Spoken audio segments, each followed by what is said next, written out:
इस लेक्चर में 127th constitutional amendment bill 2021 के बारे में डिस्कस करेंगे। संविधान संशोधन नंबर 127 व बिल गवर्नमेंट प्लान कर रही है कि इसे पेश करने के लिए जो 102nd कॉन्स्टिट्यूशनल अमेंडमेंट बिल में कुछ प्रोविजन दी गई थी उनको रिस्टोर करना है। यानी कि जो स्टेट की पावर थी ना कि बैकवर्ड क्लास को आइडेंटिफाई करने की, देखो ये स्टेट के पास पावर थी पहले कि वो बैकवर्ड क्लास को आइडेंटिफाई कर सकता है अपने स्टेट में रिजर्वेशन देने के लिए, कोटा देने के लिए, आरक्षण देने के लिए कि गवर्नमेंट जॉब में या एजुकेशन में स्टेट आइडेंटिफाई करेगा कि हमारे राज्य में कितनी categories, communities, caste backward class में आती हैं, पिछड़ी जाति में। लेकिन ये पावर सुप्रीम कोर्ट ने प्रेसिडेंट को दे दी अपने एक जजमेंट में कि प्रेसिडेंट नोटिफाई करेंगे कि कौन सी पावर, मतलब कौन सी कास्ट आएगी किसमें, बैकवर्ड क्लास में। तो स्टेट से पावर छीन ली। अब इस स्टेट की पावर को दोबारा से स्टेट को देने के लिए, यानी कि रिस्टोर करने के लिए ये बिल लाया जाएगा पार्लियामेंट में। गवर्नमेंट प्लानिंग कर रही है इसको लाने के लिए। तो इसमें क्या क्या होगा ये थोड़ा जान लेते हैं। देखो इंडिया में दो सेपरेट लिस्ट अभी बनाई जाती हैं ओबीसी लिस्ट की। ओबीसी जो कैटेगरी होती है उसकी दो लिस्ट बनाई जाती हैं, सेंट्रल और हर एक स्टेट के अलग।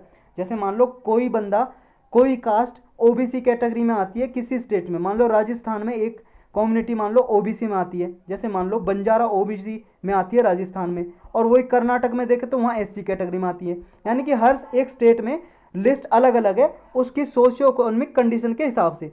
कि जैसे मान लो राजस्थान में जो बंजारा रहते हैं वो थोड़े, उनका स्टेटस हाई है, यानी कि थोड़े रिच हैं, उनकी सोशियो इकोनॉमिक कंडीशन है, एजुकेटेड पीपल उनमें अच्छे हैं। और जो कर्नाटक में जो रहते हैं उनकी इकोनॉमिक कंडीशन बेकार है, यानी कि सोशियो और एजुकेशनली वीक हैं। दो क्राइटेरिया देखे जाते हैं, सोशियो और एजुकेशनली। सोशियो और एजुकेशनली वीक हैं, मतलब उनमें एजुकेशन भी नहीं है, कम्युनिटी में कम पढ़े लिखे लोग हैं, सोशियो कंडीशन भी उनकी ख़राब है। तो उस बेस पे आइडेंटिफाई किया जाता है। तो ये दो लिस्ट सेपरेट बनाई जाती थी, एक सेंट्रल गवर्नमेंट के लिए, एक तो सेंट्रल गवर्नमेंट के लिए पूरे सेंट्रल जॉब के लिए किसी एजुकेशन इंस्टीट्यूट के लिए ओबीसी की लिस्ट क्या रहेगी वो अलग रहेगी, और हर एक स्टेट के अलग। तो हर एक स्टेट बनाता था, और आर्टिकल 15 क्लाउज 4, 15 क्लाउज 5, 16 क्लाउज 4 ये पावर देता था स्टेट को सोशियो और एजुकेशनली बैकवर्ड क्लास को डिक्लेयर करने का। लेकिन देखो ये तो सेंट्रल, अब सेंटर के पास पावर है सुप्रीम कोर्ट के जजमेंट के हिसाब से कि प्रेसिडेंट नोटिफाई करेंगे कि ओबीसी किसी स्टेट के लिए कौन सी कास्ट ओबीसी में रहेगी। तो इसी को जजमेंट को नलीफाई करने के लिए ये अमेंडमेंट लाया जा रहा है। थोड़ा बैकग्राउंड समझते हैं कि अमेंडमेंट क्या है, क्यों नेसेसरी है।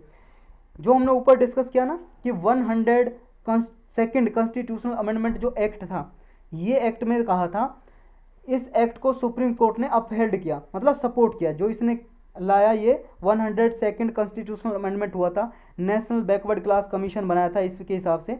जो national commission for backward class है ना, पहले ये कॉन्स्टिट्यूशनल बॉडी नहीं थी, इसको संवैधानिक दर्जा दिया गया। हमारे संविधान में कहीं भी मेंशन नहीं था, ये सिर्फ स्टैट्यूटरी बॉडी थी, मतलब सांविधिक संस्था। तो इसे संवैधानिक यानी कि कॉन्स्टिट्यूशनल बॉडी का स्टेटस दिया 102nd कॉन्स्टिट्यूशनल अमेंडमेंट के थ्रू। तो ये 100 कॉन्स्टिट्यूशनल अमेंडमेंट एक्ट आया, जो ये देखो यहाँ पे जो लिखा है ना, ये एक्ट लिखने है ना आप, यहाँ पे बिल नहीं है, ये एक्ट है, कॉन्स्टिट्यूशनल अमेंडमेंट एक्ट।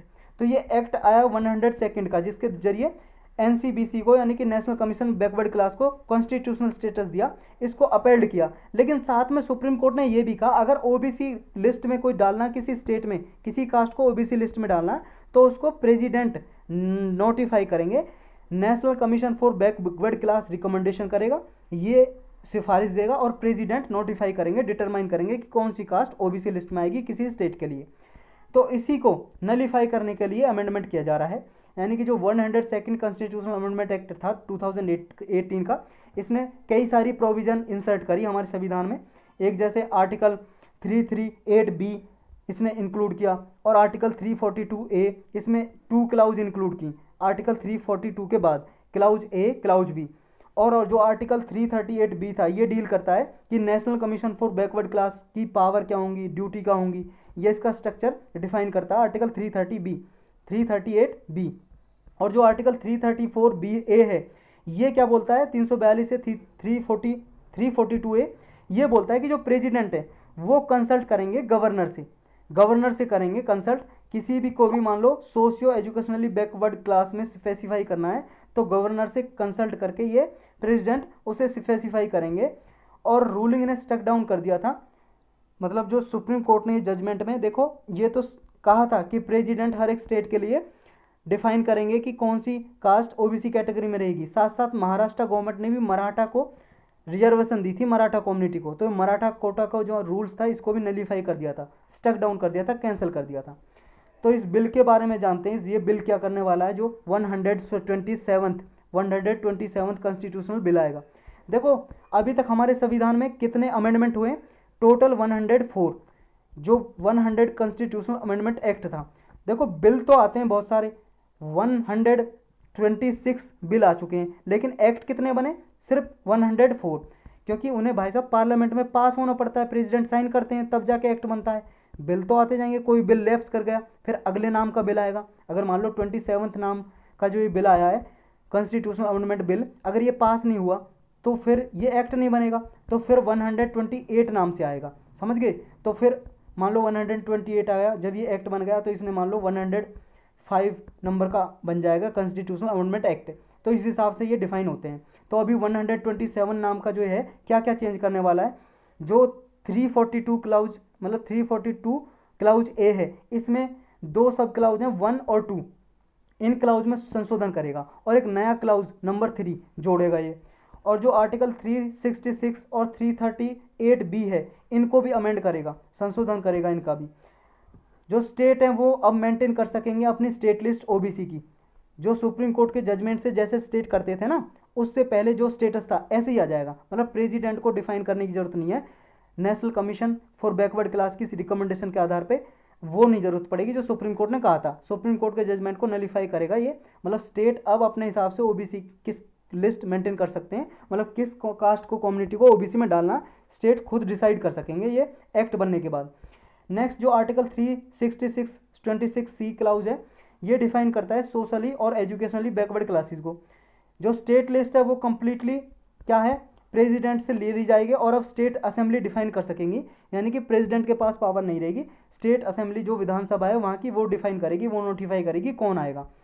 तो ओबीसी के लिए और क्या क्या डेवलपमेंट किए हैं, देखो ओबीसी के लिए कुछ अभी जो डिमांड रखी गई है, कुछ एमपी हैं, सांसद है पार्लियामेंट में, उन्होंने डिसीजन उठाया है, मतलब कुछ इशू रेज किए हैं क्रीमी लेयर के रिगार्डिंग। ये क्रीमी लेयर के बारे में हमने पढ़ा था ना स्पेशल लेक्चर लेके, सब कैटेगराइजेशन ऑफ ओबीसी, उसके बारे में लेक्चर बनाया था, उसके बारे में पढ़ा था। तो जो अभी मानसून सेशन चल रहा है इसमें कुछ कंसर्न रेज किए हैं कि क्रीमी लेयर को डिफाइन किया जाए, और इसके लिए गवर्नमेंट ने एक जस्टिस रोहनी कमेटी बनाई हुई है कि ओबीसी का सब कैटेगराइजेशन किया जाए, यानी कि क्रीमी लेयर अलग की जाए। क्रीमी लेयर का मतलब है रिच पर्सन, ओबीसी में जो रिच पर्सन आते हैं उनको क्या है, रिजर्वेशन नहीं दी जाए तो कम दी जाए, और प्रायोरिटी पुअर लोगों को दी जाए, जो गरीब लोग हैं ओबीसी में उनको दी जाए, जो गरीब कास्ट है उनको दी जाए।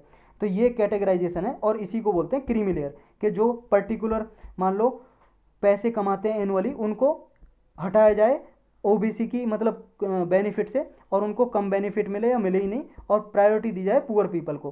तो इसलिए ये सब कैटेगराइजेशन लाया गया ओबीसी कैटेगरी में लाने के लिए। अभी ये रोहिणी कमेटी बैठी हुई है, रोहिणी कमेटी जब रिकमेंडेशन देखी तो वो हम देखेंगे, तो ये डिफाइन करेगी कि कौन सी ओबीसी में कैसी कौन सी कम्युनिटी है जिसको ज़्यादा मोस्ट बेनिफिट मिल रहा है, और उनको अलग किया जाए, आयरन आउट किया जाए ऐसी एनोमलीज को, मतलब जो ऐसी डिफरेंसेस हो रहे हैं कि कोई कोई कम्युनिटी तो क्या है ओबीसी में वही फ़ायदा लिए जा रहे हैं रिजर्वेशन का और किसी को बिल्कुल भी नहीं मिल रहा है।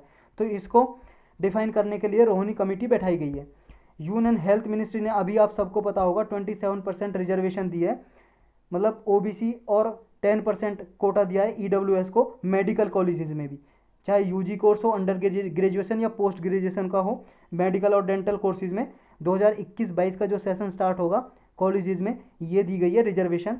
10% कोटा ईडब्ल्यूएस को जो जनरल कैटेगरी में आते हैं, इकोनॉमिकली वीकर सेक्शन, और 20% ओबीसी को। पहले मेडिकल कॉलेजेस में नहीं थी इनके लिए रिजर्वेशन, जो अभी दी गई है यूनियन हेल्थ मिनिस्ट्री ने। अब ये कॉन्स्टिट्यूशनल अमेंडमेंट बिल कितने टाइप के होते हैं, देखो 3 टाइप के होते हैं। एक तो सिंपल मेजोरिटी से पास होता है, किसी भी हाउस में पेश किया जा सकता है, इंट्रोड्यूस किया जा सकता है, लोकसभा में भी राज्यसभा में भी, और कोई भी मेंबर कर सकता है, प्राइवेट मेंबर भी कर सकता है, और ये भी मिनिस्टर भी। प्राइवेट मेंबर उसे बोलते हैं जितने भी मिनिस्टर हैं हमारे किसमें, हमारी पार्लियामेंट में, उन मिनिस्टर के अलावा चाहे रूलिंग पार्टी का हो, बीजेपी का, चाहे किसी और पार्टी का, सारे प्राइवेट मेंबर कहलाते हैं। तो कोई भी इंट्रोड्यूस कर सकता है और किसी भी हाउस में इंट्रोड्यूस किया जा सकता है। और प्रेसिडेंट की कोई असेंट यानी कि कंसेंट या असेंट लेने की जरूरत नहीं है इंट्रोड्यूस करने के लिए। तो एक होता है सिंपल मेजोरिटी से, यानी कि जितने मेंबर प्रेजेंट है उनमें से 50% से ज़्यादा वोट कर देंगे तो वो पास हो सकता है अमेंडमेंट एक्ट। एक कॉन्स्टिट्यूशनल अमेंडमेंट बिल होता है स्पेशल मेजोरिटी से। स्पेशल मेजोरिटी का मतलब है कि वो मेजोरिटी जितने टोटल मेंबर हैं हाउस के उनकी मेजोरिटी यानी कि 50% से ज़्यादा, और जितने प्रेजेंट और वोटिंग कर रहे हैं उनका 2/3 होना चाहिए, उनसे 2/3 से कम नहीं होनी चाहिए। ये आर्टिकल 368 के अंदर है। और आर्टिकल 368 के क्लाउज 2 में एक और मेजोरिटी है उसे भी स्पेशल मेजोरिटी बोलते हैं। स्पेशल मेजोरिटी सेम जो इसमें दी गई है वो, और साथ में ये होना चाहिए कम से कम 50%, not less than 1/2 of the states, मतलब 50% से कम नहीं होने चाहिए। 50% या उससे ज़्यादा स्टेट अपने स्टेट लेजिस्लेटिव असेंबली में, यानी कि जो विधानसभा है उसमें रेटिफाई करेंगे उसे रिजोल्यूशन को, अगर कॉन्स्टिट्यूशन में अमेंडमेंट करना है, ये बिल लाना है तो। जो कॉन्स्टिट्यूशनल अमेंडमेंट बिल होता है किसी भी हाउस में प्रेजेंट किया जा सकता है, इंट्रोड्यूस किया जा सकता है, यानी कि लोकसभा में भी राज्यसभा में भी। और इसके लिए कोई जॉइंट सिटिंग नहीं होती। मान लो लोकसभा राज्यसभा का डिस्प्यूट हो जाए, कोई अमेंडमेंट कहे कि लोकसभा या राज्यसभा कहे इसी अमेंडमेंट करो, कोई नहीं इनमें हो रहा है, मतलब सहमति नहीं बन रही है, तो इनके लिए जॉइंट सिटिंग नहीं होती। ना तो मनी बिल के लिए होती है, ना ही कॉन्स्टिट्यूशनल अमेंडमेंट बिल के लिए होती है जॉइंट सिटिंग। अब वे फॉरवर्ड में क्या हो सकता है, मतलब जो 127th कॉन्स्टिट्यूशनल अमेंडमेंट बिल आ रहा है इसके लिए और क्या सॉल्यूशन हो सकते हैं। देखो सॉल्यूशन ये हो सकते हैं कि जो स्टेट गवर्नमेंट की पावर है स्टेट लिस्ट की, ओबीसी की, उसको क्या है रिस्टोर किया जाए। ये नेसेसरी है। क्यों? क्योंकि देखो इससे क्या है 671 ओबीसी कम्युनिटी में जो आती हैं कम्युनिटी यानी कि कास्ट, उनको नुकसान हो जाएगा, उनको रिजर्वेशन नहीं मिल सकेगी। लगभग 1/5 जो कैटेगरी के हैं ओबीसी कम्युनिटी में, जो 1/5 टोटल पॉपुलेशन है, उनको ये एडवर्सली इम्पैक्ट करेगा। मतलब एडवर्सली का मतलब है विपरीतली या हानिकारक रूप से प्रभावित करेगा। और इसलिए भी ज़रूरी है एक कि भाई साहब सोशियो इकोनॉमिक रिक्वायरमेंट है कि स्टेट के लिए। और नेक्स्ट इसलिए भी ज़रूरी है क्योंकि फेडरल स्ट्रक्चर के लिए, हमारा इंडिया का फेडरल स्ट्रक्चर है यानी कि संघीय ढांचा। हमारे संविधान में सेंटर और स्टेट गवर्नमेंट दोनों के बीच में पावर डिवाइड की गई है, डिवीज़न किया हुआ है। तो इस फेडरल स्ट्रक्चर को मेंटेन रखने के लिए भी अमेंडमेंट ज़रूरी है, ये सुप्रीम कोर्ट के जजमेंट को नलीफाई करने के लिए। तो यही था बस इस लेक्चर में।